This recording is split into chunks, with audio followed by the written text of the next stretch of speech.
بسم الله الرحمن الرحيم.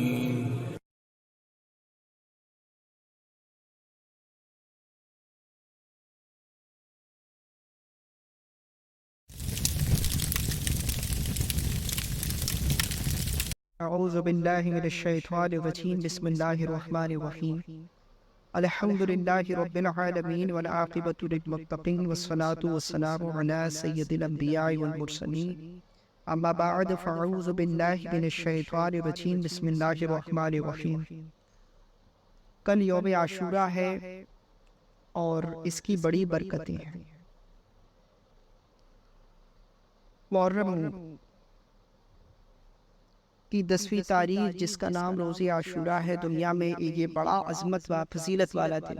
یہ وہی دن ہے کہ اس دن حضرت آدم علیہ السلام کی توبہ قبول ہوئی۔ اسی دن حضرت نوح علیہ السلام کی کشتی طوفان میں سلامتی کے ساتھ جودی پہاڑی پر پہنچی۔ اسی دن حضرت ابراہیم علیہ السلام پیدا ہوئے۔ اسی دن خلیل اللہ کا لقب ملا، اور اسی دن آپ نے نمرود کی آگ سے نجات پائی۔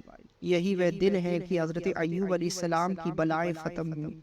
اب یہاں آپ ایک چیز غور کریں کہ حضرت ایوب علیہ السلام کو بلاؤں نے گھیر لیا تھا، اور جو کہانیاں گھڑی جاتی ہیں حضرت ایوب علیہ السلام سے متعلق کہ ان کے جسم میں کیڑے پڑ گئے تھے اور وہ اپنا کیڑا اٹھاتے تھے، رکھ لیتے تھے، یہ سب قرآن و حدیث کے خلاف باتیں ہیں اور موضوع باتیں ہیں، گڑی ہوئی باتیں، اس کا حقیقت سے کوئی تعلق نہیں ہے۔ بس اتنی بات کو مانی جتنا قرآن نے بتایا کہ حضرت ایوب علیہ السلام کو بلاؤں نے گھیر لیا تھا اور بلائیں ختم ہوئی۔ اور یہ وہ دن ہے کہ ادریس علیہ السلام و حضرت عیسیٰ کو آسمان پر اٹھائے گئے۔ یہ وہ دن ہے کہ بنی اسرائیل کے لیے دریا پھٹ گیا اور فرعونی لشکر سمیت دریا میں غرق ہوئے، اور حضرت موسیٰ علیہ السلام کو فرعون سے نجات ملی۔ اسی دن حضرت یونس مچھلی کے پیٹ سے زندہ و سلامت باہر تشریف لائے۔ اسی دن حضرت امام حسین اور ان کے رفقا نے میدان کربلا میں امام جامع شہادت نوش فرمایا، جنتی زیبر، صفحہ نمبر 157۔ اس دن کی بڑی فضیلتیں ہیں، بڑی فضیلتیں۔ ماہ محرم الحرام اسلامی اعتبار سے ایک مقدس مہینہ ہے۔ اس ماہ میں یوم عاشوراء یعنی 10 تاریخ ایک بابرکت دن ہے۔ اسی تاریخ کو سن 61 ہجری میں سید الشہداء حضرت امام حسین رضی اللہ تعالیٰ عنہ نے اپنے احباب کے ساتھ 3 دن بھوکے پیاسے رہ کر شہادت کے جام کو نوش کیا اور اپنی نانا جان کے دین اور شریعت مطہرہ کی حفاظت کی۔ یوم عاشوراء پہلے سے ہی مسلمانوں کے نزدیک ایک خاص اور اہمیت والا دن تھا، جیسا کہ میں نے بتایا کہ اس دن کی فضیلت کیا کیا ہے اور اس دن کیا کیا ہوا۔ کربلا سے پہلے بھی یہ دن فضیلت والا تھا، اور امام حسین کی شہادت کے بعد یہ پہلے سے زیادہ یادگار دن بن گیا۔ اہل بیت پاک اور امام حسین کے چاہنے والے اس تاریخ کا خاص خیال رکھ کر دینی مجلسوں اور محفلیں منعقد کرنے لگے، اور ثواب حاصل کرنے کے لیے دوسرے کاموں میں حصہ لینے لگے۔ لیکن زمانے کی رفتار کے ساتھ اس میں بہت سی خرابیاں داخل ہو گئیں۔ لوگ امام حسین کی قربانی کا مقصد بھول گئے۔ امام حسین کی قربانی کا مقصد کیا تھا لوگوں؟ امام حسین کی قربانی کا مقصد یزید کو ختم کرنا نہیں تھا، بلکہ یزید کے اندر جو یزیدیت تھی، یعنی یزید کے اندر جو شیطانیت تھی، خرافاتی تھیں، برائیاں تھیں، ان برائیوں کو مٹانا تھا۔ لیکن ہوا کیا؟ اس کے خلاف ہونا لگا۔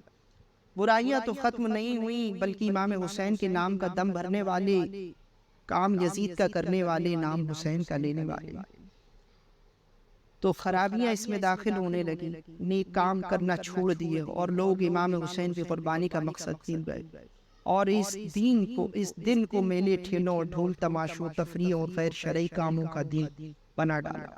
مذہب اہل سنت کو ماننے والے شیعوں کی دیکھا دیکھی بہت سے غیر شرعی کاموں میں پڑ گئے۔ لکڑی، کاغذ و پنی کے تاجوں مجسموں میں روپیہ پیسہ برباد کرنے لگے۔ اللہ تعالیٰ ان سے سخت حساب لے گا۔ یہ بھول گئے کہ جس دین مصطفیٰ کی حفاظت کی خاطر امام حسین نے اپنی جان کی بازی لگا دی، آج وہ اسی دین مصطفیٰ کے احکام کی دھچیاں اڑا رہے ہیں۔ ارے تعزیہ رکھو امام حسین رضی اللہ تعالیٰ عنہ علیہ السلام کے روزے کا جو اصل نقشہ ہے وہ بناؤ اور اس کو رکھو، اور بس ہمیشہ کے لیے، مطلب ہمیشہ تو کوئی چیز باقی نہیں رہے گی، کہ اس کو پرماننٹ بنا دو اور اس کو رکھو، اس کی زیارت کرو، اس میں کوئی منع نہیں ہے، کوئی کسی بھی طریقے کا حرام نہیں ہے۔ بھلا کون امام حسین کے روزے کی اصل شبیہ بنانے سے منع کرے گا؟ جیسے میں نے بتایا تھا پچھلے بیان میں کہ مکہ مدینے کی فوٹو تصویر وغیرہ بناتے ہیں، اس کے ڈیمو بناتے ہیں، جسے ڈیمو کہہ لیجیے، تاج محل وغیرہ کے چھوٹے چھوٹے ڈیمو مل جاتے ہیں۔ ایسے ہی امام حسین کے چھوٹے چھوٹے روزے کے نقشے بنا لیں اور اس کو ایک بار بنا لیں، اس کو رکھ لیں، ہر سال اس کی یاد کے لیے نکال لیا کریں، اس کی زیارت کریں، ثواب ہے، اچھا کام ہے، اس کو منع نہیں کیا۔ لیکن جو پنی اور لکڑی کاغذوں کے یہ بنائے جاتے ہیں، پھر ان کو روندا جاتا ہے بری طریقے سے قبرستانوں میں، جس کو 9 دن مقدس سمجھا جاتا ہے، 10ویں دن اس کو ہی بے حرمتی اور بے عزت کیا جاتا ہے اور گندے نالوں میں اسے ڈال آتے ہیں، اور یہ اسراف بیجا بھی ہے۔ امید ہے کہ آپ میری بات سمجھ رہے ہوں گے ایک بار بنا کر۔ لیکن جو پنی وغیرہ کے یہ آج کل جو تعزیے بنتے ہیں، آپ دیکھیں آج کل تو موبائل کا زمانہ ہے، موبائل سے امام حسین کے اصلی روزے کا نقشہ دیکھیں اور پھر وہ ان تعزیوں سے ملائیں جو لکڑی پنیوں نہ جانے کس کس چیز سے بنائے جا رہے ہیں آج کل۔ تو بالکل بھی آپ کو روزہ حسین کا نقشہ نظر نہیں آئے گا، کوئی کچھ عمارت نظر آئے گی، کوئی کسی مندر کی عمارت نظر آئے گی، کوئی تاج محل کی عمارت نظر آئے گی، اللہ جانے کیا بناتے ہیں۔ تو ایسے تعزیہ رکھنا اور پھر اس کو بنا کر ہر سال اسراف بیجا کرنا، یہ حرام ہے، اللہ تعالیٰ سخت حساب لینے والا۔ امید ہے کہ آپ میری بات سمجھ رہے ہوں گے، اگر سمجھدار ہیں۔ تعزیہ روزہ حسین کا نقشہ بنا کر رکھ لینا یہ کوئی حرام و ناجائز نہیں ہے۔ جو اصل روزے کا نقشہ ہے، یہ بھول گئے کہ جس دین مصطفیٰ کی حفاظت کی خاطر امام حسین نے اپنی جان کی بازی لگا دی، آج وہ دین اسی دین مصطفیٰ کے احکام کی دھجیاں اڑا رہے ہیں۔ امام حسین کی گھر کی خواتین نے مصیبتوں پریشانیوں کو برداشت کرتے ہوئے اسلامی پردے کو ہاتھ سے نہ جانے دیا۔ آج امام حسین کی محبت کا دم بھرنے والوں کی ماں بیٹیاں بے غیرتی کے ساتھ میلے ٹھیلوں کی زینت بنی ہوئی۔ وہیں امام حسین کے نام پر لوگوں نے صوبوں سے جبرن چندہ وصول کیا جا رہا ہے، وہیں لنگر و سبیلوں سے کھانے پینے کی چیزوں کو پھینک کر رزق خدا کی بے حرمتی کی جا رہی ہے۔ یہ پیغام میں کل کے عاشورہ کے دن کے ہونے والی خرافات کے لیے آپ کو دے رہا ہوں، آپ خود اس چیزوں کو دیکھیں گے۔ غرض یہ کہ لوگ اس کے خدا کی بے عزتی کے ساتھ اس دین کی تقدس کو بھول گئے، مقام کو بھول گئے۔ یہ دن تو عبادت و ریاضت کا دن ہے، جہاں تک ہو سکے اس دن عبادت و ریاضت کریں، اللہ تعالیٰ کی بارگاہ میں اپنے گناہوں کی معافی مانگیں۔ حسین ابن حیدر کا جو حقیقی مقصد تھا، قرآن کی تلاوت انہوں نے نیزی پر بھی نہیں چھوڑی۔ امام حسین رضی اللہ تعالی عنہ نے نماز، روزہ اور دین اسلام کی خاطر تو اسی دین حق پر آ جائیے، معافی اپنے گناہوں کی مانگ کر سچی توبہ کریں تاکہ امام حسین کی روح کو بھی خوشی ہو۔ روزہ رکھا جائے، امام حسین کی سیرت پاک کو سنیں کہ ان کی زندگی کیسے گزری اور اسی طریقے سے اپنی زندگی گزاریں۔ آپ جو ہے کام زندگی یزیدیوں والی گزار رہے ہیں، کام یزیدیوں والے کر رہے ہیں، اور پھر عاشق اپنے آپ کو حسین کا کہہ رہے ہیں۔ لا حول ولا قوت الا باللہ۔ شب عاشورہ کے دن کی بڑی فضیلتیں ہیں، چند فضیلتیں میں آپ کو بیان کر دوں جو شب عاشورہ بنیت الطالبین میں ہے۔ 10 محرم میں رات بھر عبادت میں مشغول رہے اور صبح کو وہ روزے سے ہو تو اس کو اس طرح موت آئے گی کہ اس کو مرنے کا احساس بھی نہ ہوگا۔ جاکنی کا وقت کتنا سخت ہے، اس پر کبھی ہو سکا تو انشاءاللہ بیان کروں گا۔ باقی آپ نے علماء سے سنا ہوگا کہ سب سے زیادہ سخت اور شدت جو تکلیف ہوتی ہے جاکنی کے وقت ہوتی ہے، اور اس روزے کی اور اس عاشورہ کے دن کی اور رات کی عبادت کی کتنی برکتیں آپ نے خود سنا۔ عاشورہ کے دن نیک کام کیے جائیں۔ عبداللہ ابن مسعود رضی اللہ تعالی عنہ سے روایت ہے، بہقی شریف مشکات شریف میں ہے، کہ رحمت عالم صلی اللہ علیہ وسلم نے فرمایا، جو شخص عاشورہ کے دن اپنے اہل و عیال پر نفقہ میں وسعت کرے، یعنی خوب زیادہ خرچہ کرے گا، تو اللہ تعالیٰ اس پر پورے سال وسعت فرمائے گا، یعنی رزق میں برکت عطا فرما دے گا۔ اللہ اکبر۔ پیران پیر دستگیر فرماتے ہیں کہ حضرت سفیان ثوری رضی اللہ تعالی عنہ نے فرمایا کہ ہم نے 50 سال اس کا تجربہ کیا تو وسعت و برکت ہی دیکھی۔ بنیت الطالبین جلد 2 صفحہ 54 پر، انوار البیان جلد 1 صفحہ 263 پر۔ آخر کیوں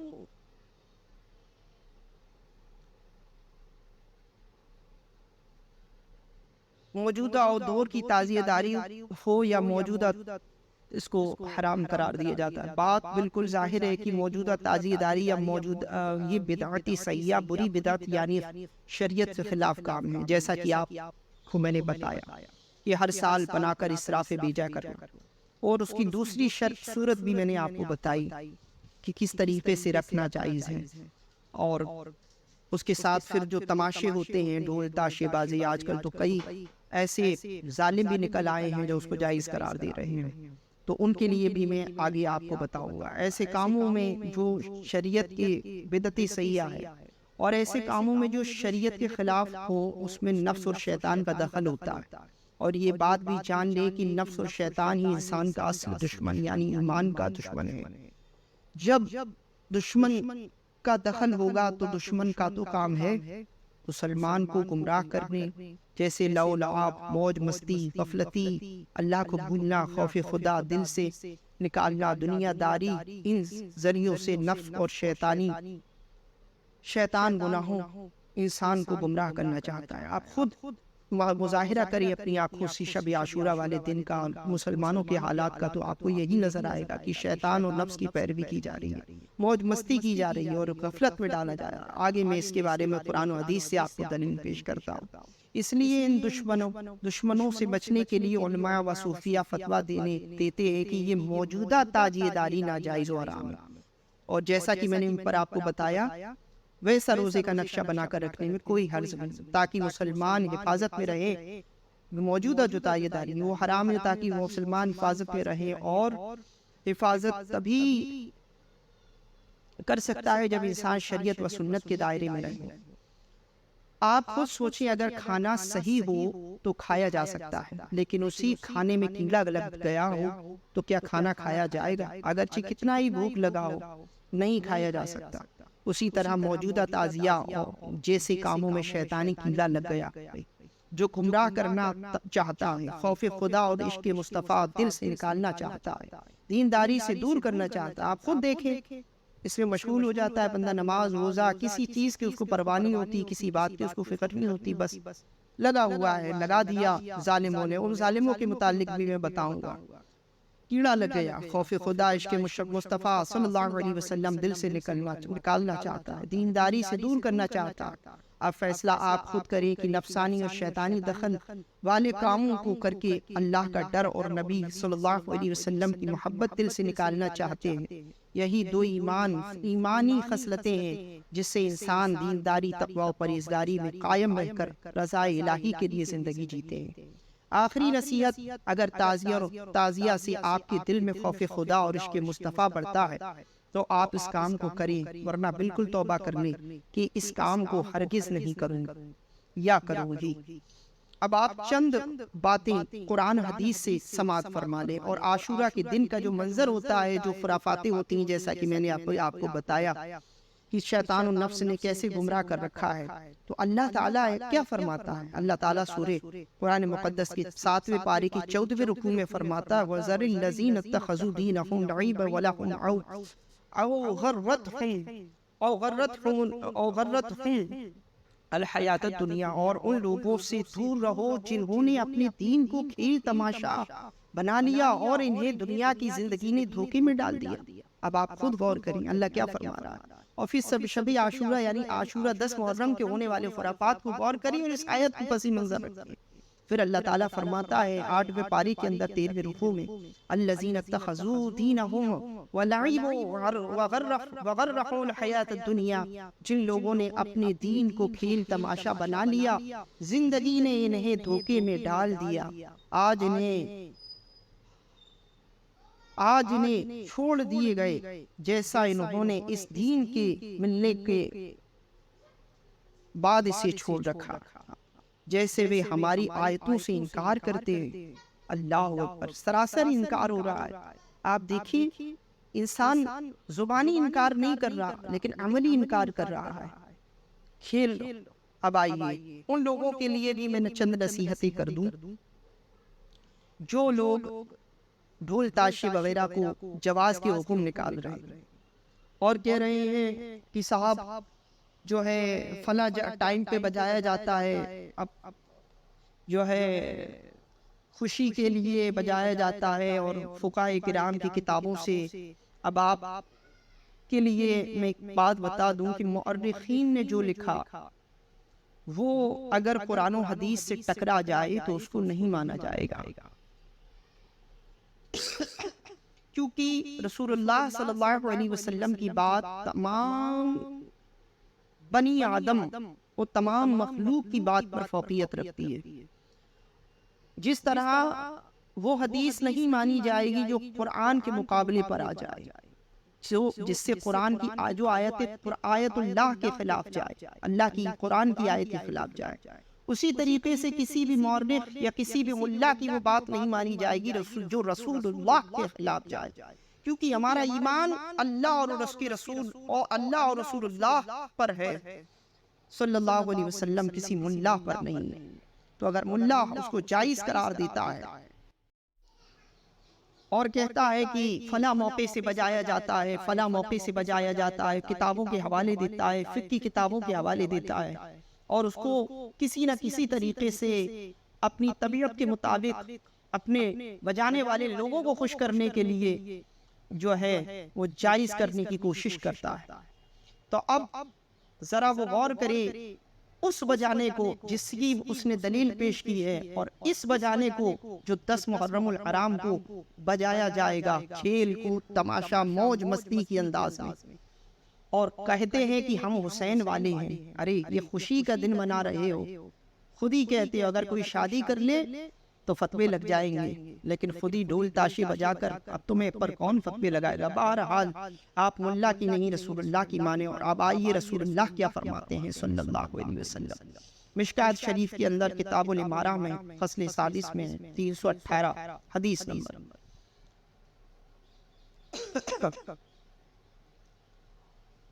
ان آیتوں کو پڑھنے سے پڑھیں تو آج کے تعزیدار اور کے نام پر جو میلے ناچ تماشے اور قوالیاں ہو رہی ہیں یہ سب چیز یاد آ جاتا، اور حضور فرماتے ہیں اب تعزیہ ڈھول تماشے کے متعلق، امرنی عز وجل ومحق المعرف والمزح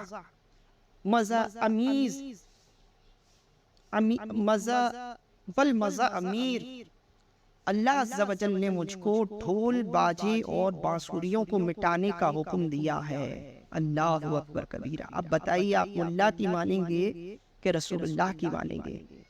دوسری حدیثوں بخاری شریف جلد 2 صفحہ نمبر 837 کتاب الشراب، لَيَكُونَنَّ مِنْ أُمَّتِي أَقْوَامًا لَا يَسْتَحِلُّونَ الْحَرَّ وَالْحَرِيرَ وَالْخَمْرَ وَالْمَعْزِفَ، یعنی میری امت میں ایسے لوگ ہوں گے، آپ سنیں جو لوگ جائز قرار دے رہے ہیں ان کے لیے کیا فرما رہے ہیں میرے آقا، اور وہ لوگ بھی ہوش کے ناخون رکھیں جو ان ملاؤں کی بات کو مان رہے ہیں۔ اللہ کے نبی فرما رہے ہیں یعنی میری امت میں نے حدیث سنائی آپ کو، ایسے لوگ ہوں گے جو زناکاری، ریشم، شراب اور ڈھول باجوں کو حلال کریں گے۔ اس حدیث پاک میں حضور صلی اللہ علیہ وسلم نے ڈھول باجے کو شراب اور زنا کے ساتھ شمار فرمایا۔ اب آپ بتائیے کتنا شدید گناہ ہوگا۔ اللہ اکبر، اللہ اکبر، اللہ اکبر، اللہ اکبر۔ میں امید کرتا ہوں کہ ان دلائل شرعیہ کے بعد اور ان تمام باتوں کرنے کے بعد ہدایت پانے والے لوگ ہدایت کو پا جائیں گے، اور جو گمراہ ہوں گے وہیں لٹکے رہ جائیں گے۔ ہم یہ نہیں کہتے کہ غم حسین نہ مناؤ، حسین کا غم تو حضرت امام زین العابدین نے ساری زندگی منایا، لیکن ماتم کسی سے ثابت نہیں، ماتم کسی سے ثابت نہیں۔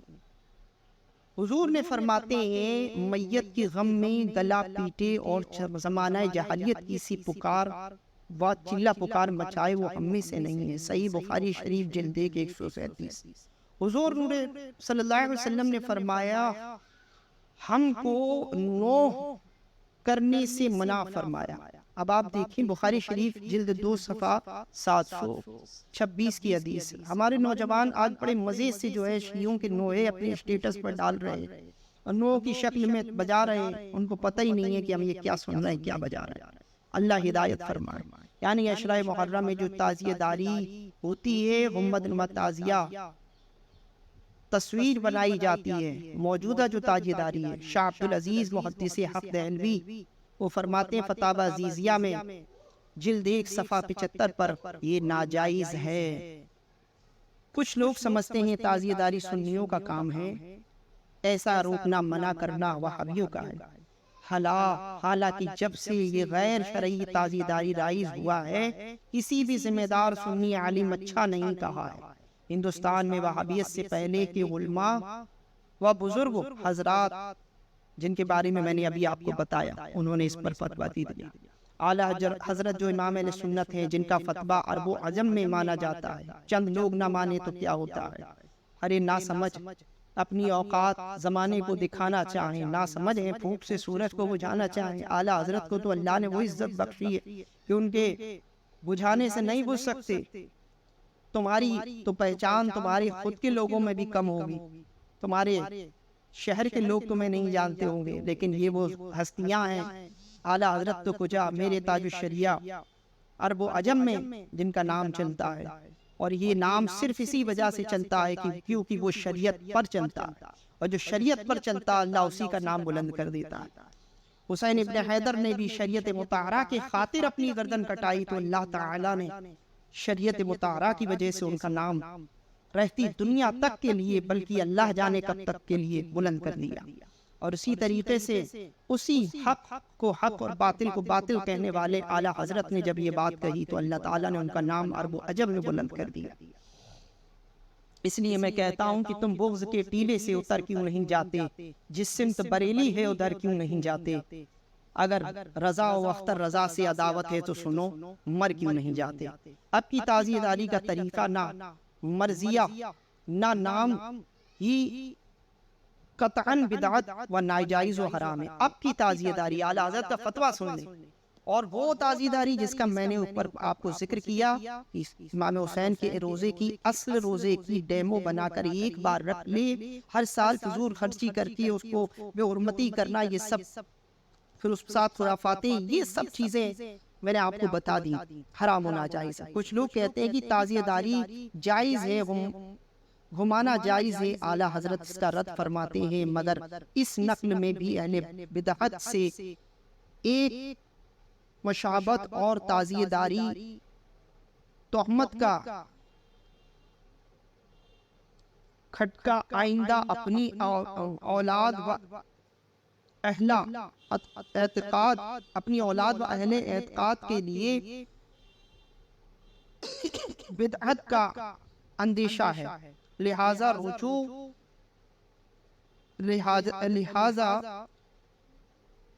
روزہ اقدس حضور سید الشہداء ایسی تصویر بھی نہ بنائیں۔ آنے والی نسلوں کے لیے خرافات و بدعت کا جو ہے شیبہ ہے۔ حضور مفتی اعظم ہند کا بھی یہی فتویٰ ہے۔ بہرحال جو ماننے والا ہے وہی مانے گا، اور جو نہ ماننے والے ہیں وہ کہاں مانیں گے۔ یوم عاشورہ کی روزے کی فضیلت گناہوں کا کفارہ ہے۔ تمام انبیاء یہ روزہ رکھتے تھے، بلکہ وحشی اور زہریلی جانور تک روزہ رکھا کرتے تھے۔ باری شریعت حصہ 5 صفحہ 137، جامع صغیر جلد 4 صفحہ 215، نزہۃ المجالس جلد 1 صفحہ 145۔ رمضان کے بعد سب سے افضل روزہ شب عاشورہ کا ہے۔ فرض نمازوں کے بعد سب سے افضل نماز تہجد کی ہے۔ مسلم شریف جلد 1 صفحہ 823۔ سیاہ ستہ کی حدیث پاک ہے کہ جب حضور صلی اللہ علیہ وسلم مدینہ شریف تشریف لائے تو آپ نے عاشورہ کے دن یہودیوں کو روزہ رکھتے ہوئے دیکھا، تو ان سے پوچھا کہ تم لوگ یہ روزہ کیوں رکھتے ہو؟ تو انہوں نے کہا کہ اس دن اللہ نے موسیٰ علیہ السلام کو نجات دی اور فرعون کو لشکر سمیت دریا میں ڈبو دیا، تو بطور شکرانے میں حضرت موسیٰ علیہ السلام نے اس دن روزہ رکھا، تو ہم بھی ان کے ماننے والے ہیں تو ہم بھی روزہ رکھتے ہیں۔ تو حضور صلی اللہ علیہ وسلم فرماتے ہیں کہ موسیٰ علیہ السلام کی موافقت کرنے میں ہم تم سے کئی زیادہ حقدار اور ان سے زیادہ قریب ہیں، ان کے زیادہ قریب ہیں۔ تو حضور صلی اللہ علیہ وسلم نے خود بھی اس دن روزہ رکھا اور صحابہ کو بھی حکم دیا۔ تب صحابہ نے عرض کی، یا رسول اللہ صلی اللہ علیہ وسلم، اس دن کی تعظیم میں تو یہود روزہ رکھتے ہیں۔ تو آپ فرماتے ہیں کہ ٹھیک ہے، اگر ہم اگلے سال رہے تو انشاءاللہ 9ویں محرم کا بھی روزہ رکھیں گے تاکہ ان سے مشابہت نہ ہو۔ اب دیکھیے مشابہت نہ ہونے کی وجہ سے حضور کتنی بات فرما رہے ہیں۔ آج مشابہت ہی مشابہت ملتی ہے آپ کو، شیعوں کی مشابہت ملتی ہے، شیعوں کے مرثیے پڑھے جاتے ہیں، شیعوں کی طرح مجلسیں، اللہ اکبر۔ اور ابو داؤد شریف جلد 2 صفحہ 256، لہٰذا 9 10 دونوں دنوں روزہ رکھا جائے۔ ٹھیک ہے، جو عاشورہ کے دن اپنے گھر والوں پر خرچ کرے گا اس کو اللہ تعالیٰ سال بھر کو شادی عطا فرمائے گا۔ کنیت الطالبین فیض القدیر میں یہ موجود ہے۔ تو جو شخص عاشورہ کے دن یتیم کے سر پر ہاتھ پھیرے گا تو مولا اسے ہر بال کی بدلے ایک نیکی اور جنت میں ایک درجہ بلند عطا فرمائے گا۔ کنیت الطالبین جلد 2 صفحہ 53، جو عاشورہ کے دن سرما لگائے گا اس کی آنکھ نہ دکھے گی، جو عاشورہ کے دن غسل کرے گا تو سال بھر تک کسی مرض مبتلا نہ ہوگا۔ کنیت الطالبین، جو عاشورہ کے دن کسی بیمار کی عیادت کرے گا تمام بنی آدم کی عادت کا ثواب ملے گا۔ جس نے عاشورہ کے دن کسی کو پانی پلایا تو اس نے اتنی دیر اللہ کی نافرمانی نہیں کی۔ فقاہ، جو عاشورہ کو 1 روپیہ خرچ کرے گا اللہ اسے 1000 روپیہ عطا فرمائے کرے گا۔ نجحت المجالس جلد 1 صفحہ 147۔ اللہ اکبر۔ بس حسین ابن حیدر کا جو مقصد تھا رضی اللہ تعالیٰ عنہ علیہ السلام، اس پر عمل کریں، ان کی تعلیمات پر عمل کریں، غیروں کی مشابہت، خرافات، لو لعاب، موج مستی، ان تمام چیزوں سے بچیں، صحیح حکم پر عمل کریں، شریعت مطہرہ کے صحیح فرمان پر عمل کریں، اللہ رسول کے فرمان پر عمل کریں، اللہ اور رسول اللہ کی مانیں، کسی ملا کی نہ مانیں، صلی اللہ علیہ وآلہ وسلم۔ امید ہے کہ اللہ تعالیٰ جسے چاہتا ہے ہدایت دیتا ہے تو اس میری بات سے ہدایت دے دے گا، اور جسے کہ نصیب میں ہدایت نہیں ہے تو یقیناً وہ بڑی گمراہی میں۔ السلام علیکم۔ اور جو لوگ قرآن و حدیث کی بات نہیں مانتے اور اپنی کج فہمی کے اور کم علمی کے سبب فقہ کی کتابوں سے غلط معنی اخذ کر کے ڈھول تاشوں کو جائز کرتے ہیں، میں ان کو گزارش کرتا ہوں کہ جب آپ نے جائز کر دیا ہے تو آپ یہ وصیت بھی کریں کہ جب آپ مر جائیں تو آپ کے محبین، متعلقین، احباب مل کر آپ کے جنازے کے پیچھے ڈھول بجاتے ہوئے جائیں۔ اگر جائز ہے تو بالکل بجائیے۔ ہم گزارش کرتے ہیں کہ ان کے گھروں میں جب کوئی مرے تو وہ ڈھول بجائیں، اپنے جنازے کے پیچھے بھی ڈھول بجوائیں، اپنے مریدوں سے وصیت کر کے اپنی اولادوں سے جائیں کہ جب ہم مر جائیں تو ڈھول بجائیں، یا ان کے گھر میں کوئی مر جائے تو وہ کہیں کہ ڈھول بجاؤ۔ اگر جائز ہے تو پھر جائز ہے صاحب، ہر جگہ جائز ہے۔